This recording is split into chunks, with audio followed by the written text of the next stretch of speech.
नमस्कार बच्चों, आज मैं आपके लिए आपकी पाठ्य पुस्तक वसंत भाग 3 में संकलित कविता ध्वनि के कुछ अन्य महत्वपूर्ण प्रश्नोत्तर लेकर आई हूँ, जो इस प्रकार है। पहला प्रश्न, ध्वनि कविता के कवि कौन है? महादेवी वर्मा, सूर्यकांत त्रिपाठी निराला, कामता नाथ और हजारी प्रसाद द्विवेदी। इसका सही उत्तर है सूर्यकांत त्रिपाठी निराला। प्रश्न 2, प्रत्युष शब्द का अर्थ बताइए।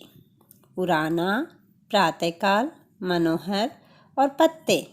तो प्रत्युष शब्द का सही अर्थ है प्रातःकाल। प्रश्न 3, हरे हरे ये पात शब्द में कौन सा अलंकार है? यमक अलंकार, पुनरुक्ति प्रकाश अलंकार, रूपक अलंकार और उपमा अलंकार।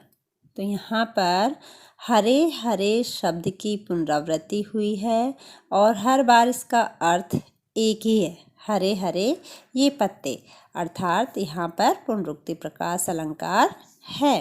प्रश्न 4, द्वार दिखा दूंगा में कौन सा अलंकार है? यमक अलंकार, पुनरुक्ति प्रकाश अलंकार, रूपक अलंकार और अनुप्रास अलंकार। तो यहाँ पर देखिए द वर्ण की बार बार आवृत्ति हो रही है, द्वार दिखा दूंगा, अतः यहाँ पर कौन सा अलंकार है? अनुप्रास अलंकार। अनुप्रास अलंकार वहाँ होता है जहाँ पर किसी वर्ण की आवृत्ति 2 या 2 से अधिक बार हो, अतः यहाँ पर अनुप्रास अलंकार है। प्रश्न 5, वसंत ऋतु में आने वाला त्यौहार निम्न में से कौन सा है? दीपावली, रक्षाबंधन, होली और दशहरा। तो यहाँ सही उत्तर है होली। प्रश्न 6, कवि के जीवन रूपी उपवन में अभी अभी किसका आगमन हुआ है? सवेरे का, स्वप्न का, वसंत का या तंद्रा का? तो सही उत्तर है वसंत का। कवि के जीवन रूपी उपवन में अभी अभी वसंत का आगमन हुआ है। प्रश्न 7, कवि के जीवन का अंत अभी क्यों नहीं होगा? क्योंकि कवि किसी बीमारी से ग्रसित नहीं है, क्योंकि कवि के जीवन रूपी उपवन में कोमल वसंत का आगमन हुआ है, क्योंकि कवि नींद में डूबा हुआ है, क्योंकि कवि जागने की कोशिश कर रहा है। तो इसका सही उत्तर है कवि के जीवन का अंत अभी नहीं होगा, क्योंकि कवि के जीवन रूपी उपवन में कोमल वसंत का आगमन हुआ है। प्रश्न 8, सहर्ष शब्द का अर्थ बताइए। नवीन, इच्छा, खुशी खुशी और असीम। तो सहर्ष शब्द का सही अर्थ है खुशी खुशी। प्रश्न 9, वसंत को किस प्रकार का कहा गया है? सरल, मृदुल, प्रत्युष और कठोर। तो सही उत्तर है वसंत को मृदुल कहा गया है, अर्थात कोमल कहा गया है। प्रश्न 10, कवि पुष्पों की तंद्रा और आलस्य दूर हटाने के लिए क्या करना चाहता है? अपने स्वप्न भरे कोमल हाथ उन पर फेरना चाहता है, पुष्पों को एक नए मनोहर प्रभात का संदेश देना चाहता है, उनका तंद्रालस छीन लेना चाहता है और उपर्युक्त सभी। तो इसका सही उत्तर है कवि पुष्पों की तंद्रा और आलस्य दूर करने के लिए उपर्युक्त सभी प्रयास करना चाहता है। तो इसका सही उत्तर है उपर्युक्त सभी। प्रश्न 11 है, फूलों को अनंत तक विकसित करने के लिए कवि कौन कौन सा प्रयास करता है? कवि कलियों या अधखिले फूलों की निद्रा दूर भगाने का प्रयास करता है, वह उनका तंद्रालस दूर करने का प्रयास करता है, वह उन्हें अपने नव जीवन के अमृत से सहर्ष सींचने का प्रयास करता है, या उपर्युक्त सभी। तो इसका भी सही उत्तर होगा उपर्युक्त सभी। प्रश्न 12 है, ध्वनि कविता में कवि ने किसके प्रति मानवीय संवेदना व्यक्त की है? प्रकृति के प्रति, जीवन के प्रति, मनुष्य के प्रति या उपरोक्त में से कोई नहीं। तो इसका सही उत्तर है ध्वनि कविता में कवि ने प्रकृति के प्रति मानवीय संवेदना व्यक्त की है। प्रश्न 13 है, कवि कलियों को कहाँ का दरवाजा दिखाना चाहता है? जहाँ उसके जीवन का असीमित संसार फैला हुआ है, जहाँ हरियाली है, जहाँ कलियाँ आराम कर सके, उपरोक्त में से कोई नहीं। तो इसका सही उत्तर है कवि कलियों को वहाँ का दरवाज़ा दिखाना चाहता है जहाँ उसके जीवन का असीमित संसार फैला हुआ है। प्रश्न 14 है, ऋतु परिवर्तन का जीवन पर गहरा प्रभाव पड़ता है। इस कथन की पुष्टि आप किन किन बातों से कर सकते हैं?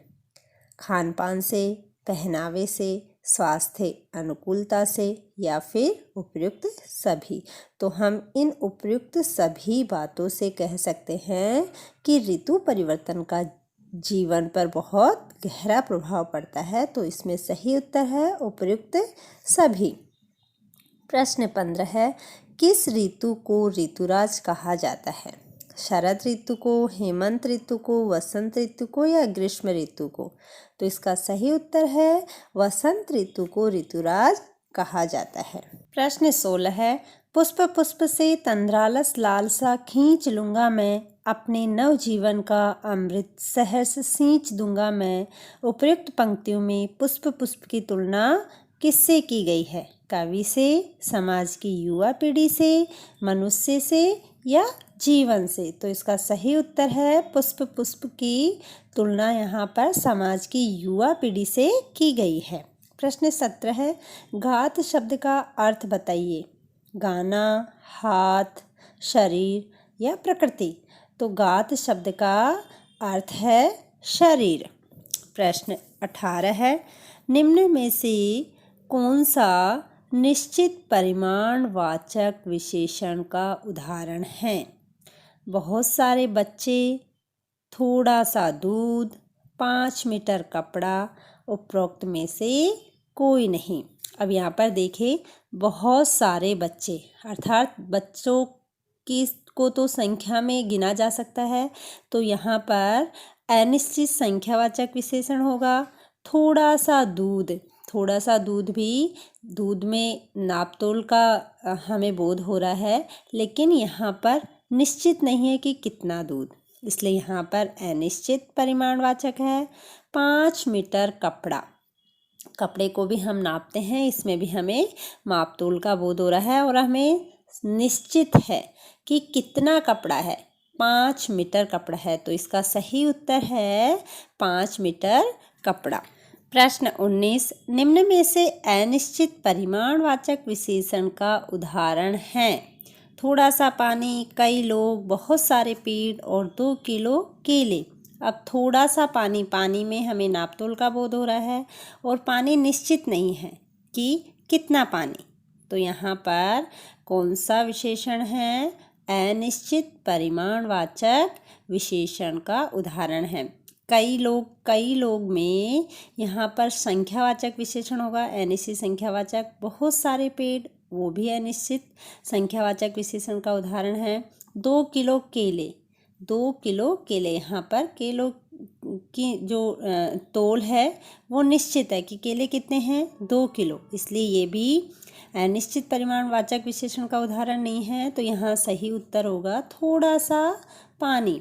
हमें इसमें नापतोल का बोध हो रहा है कि पानी को नापा तोला जाता है, लेकिन यहाँ पर हमें निश्चित नहीं है कि कितना पानी, अतः यह अनिश्चित परिमाणवाचक विशेषण का उदाहरण है। प्रश्न 20, निम्न में से निश्चित संख्यावाचक विशेषण का उदाहरण है? 2 किलो आम, 1 लीटर दूध, 1 मीटर कपड़ा और 10 आम। अब आप यहाँ पर देखिए, 2 किलो आम अर्थात ये निश्चित परिमाणवाचक विशेषण का उदाहरण है। 1 लीटर दूध, ये भी निश्चित परिमाणवाचक विशेषण का उदाहरण है। 1 मीटर कपड़ा, और ये भी निश्चित परिमाणवाचक विशेषण का उदाहरण है, क्योंकि इन तीनों में ही हमें किसका बोध हो रहा है? मापतोल का बोध हो रहा है। तो यहाँ पर निश्चित संख्यावाचक विशेषण का उदाहरण है 10 आम, क्योंकि इसमें हमें संख्या निश्चित है। प्रश्न 21, निम्न में से अनिश्चित संख्यावाचक विशेषण का उदाहरण कौन सा है? थोड़ा सा पानी, अर्थात थोड़ा सा पानी, पानी में किसका बोध हो रहा है? नापतोल का। 1 किलो टमाटर, ये भी परिमाणवाचक विशेषण, निश्चित परिमाणवाचक विशेषण का उदाहरण है 5 लड़के, इसमें लड़कों की संख्या निश्चित है इसलिए ये निश्चित संख्यावाचक है। और कुछ विद्यार्थी, अब इसमें हमें पता नहीं है कि विद्यार्थी कितने हैं, अतः यह अनिश्चित संख्यावाचक विशेषण का उदाहरण है। तो इसका सही उत्तर है कुछ विद्यार्थी। वीडियो को ध्यानपूर्वक देखने एवं सुनने के बाद इसके डिस्क्रिप्शन में जो लिंक दिया गया है उसे क्लिक करें एवं पाठ से संबंधित प्रश्नोत्तरी में अवश्य भाग लें तथा आपने कितने अंक प्राप्त किए यह मुझे कमेंट करके अवश्य बताएं।